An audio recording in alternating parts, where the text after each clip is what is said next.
Dream a little dream of me. It was the autumn of 1957. A bone-chilling mist crept through the hollows of South Jackson, clinging like damp wool to the trees. 18-year-old Myrtle had spent the entire afternoon preparing for the Jackson City High School homecoming dance. Pinning her hair, carefully applying her lipstick, and smoothing the folds of her light blue chiffon dress. When Eddie pulled up outside her family's house on Railroad Street, her eyes lit up. He had managed to borrow his uncle's prized '57 Chevy Bel Air, a polished two-tone classic that matched her dress down to the exact shade of blue. As Myrtle settled in the passenger seat, her father swung the front door wide, his heavy boots echoing on the wooden planks. "Midnight, Eddie," he hollered into the crisp fall air. A finger pointed. "Not a minute later." The dance was a dream. The gymnasium hummed with music and youth. And by the end of the night, Eddie and Myrtle were crowned homecoming king and queen. Wanting to steal a few quiet moments before curfew, Eddie drove them up the steep, twisting path of Townhill Road. High above the valley, they parked at the ridge, watching the town's distant yellow lights twinkle through the restless fog. At 11:45, the warm air in the car turned sharply cold. Eddie turned the key, bringing the Bel Air's V8 engine back to life for the descent down the mountain. The moonlight carved pale, skeletal shadows through the barren trees as the headlights slashed through the pitch-black night. Myrtle leaned over, her fingers twisting the chrome dial of the radio until a soft, warbling old melody drifted from the dashboard speaker. Stars shining bright above you. Night breezes seem to whisper, I love you. Eddie took the first sharp, hairpin curve. Without warning, the front passenger tire slammed into a jagged pothole hidden in the shadows.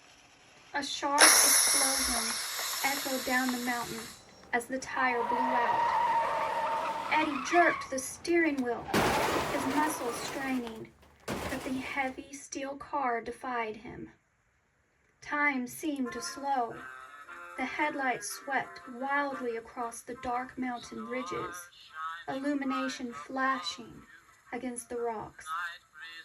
Before the Bel Air launched over the edge of the cliff, the car plunged into the dark abyss, crashing through the thick branches and snapping saplings before landing upside down with a sickening metallic crunch at the bottom of the deep ravine.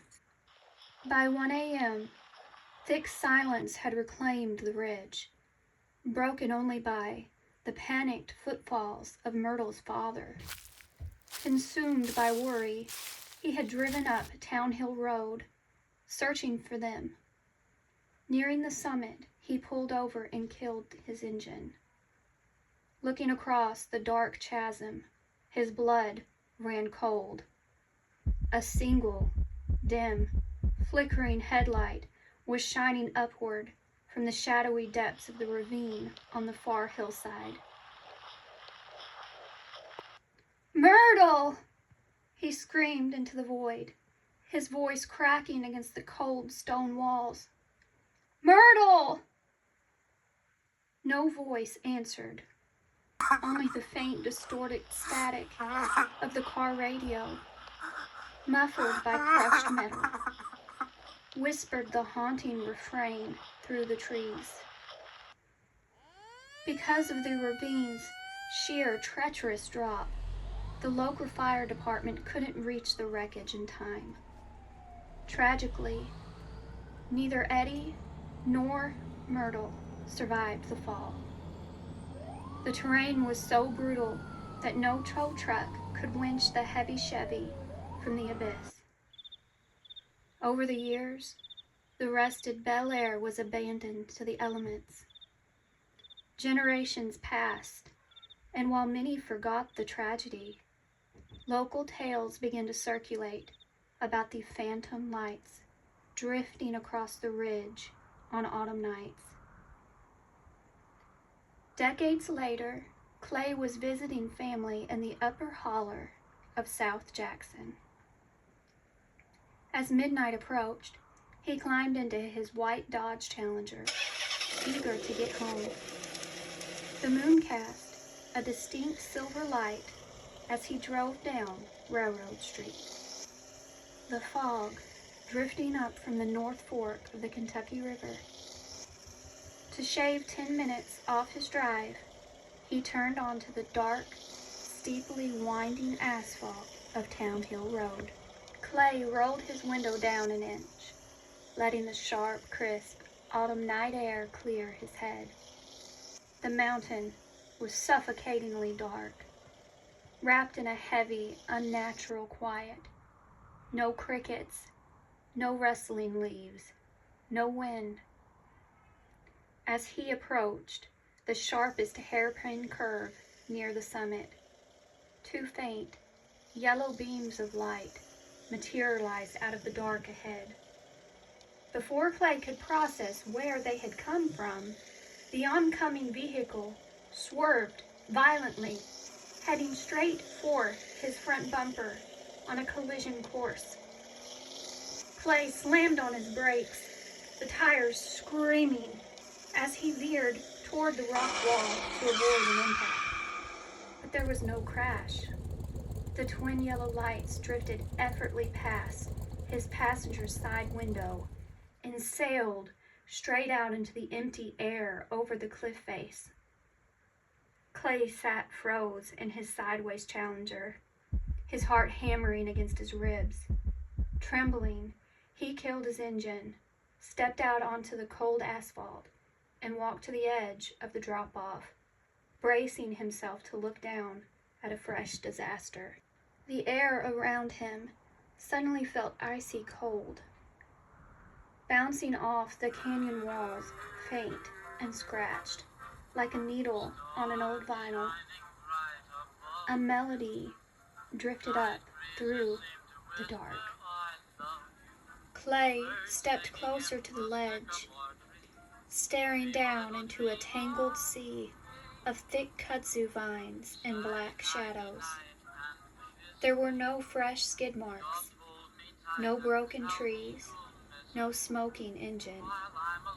Then the music stopped. Total, absolute silence swallowed the mountain. A sudden memory hit Clay like a physical blow. A long, forgotten childhood ride with his mother along this exact road. He remembered pointing out the window into the deep ravine at the pale blue remnant, while his mother quietly explained that a car had crashed down there long ago, forever locked in the mountain's grip. The Bel Air had become forgotten under decades of overgrown kudzu vines. Clay sprinted back to his Challenger, his stomach tight with dread. He threw the car into gear and sped down the mountain, never using Townhill Road as a shortcut at night ever again.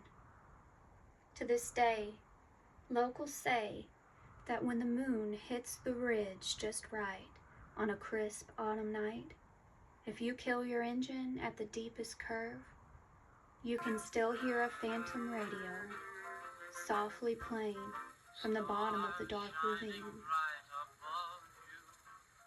Night breezes seem to whisper, I love you. Birds singing in the sycamore tree. Dream a little dream of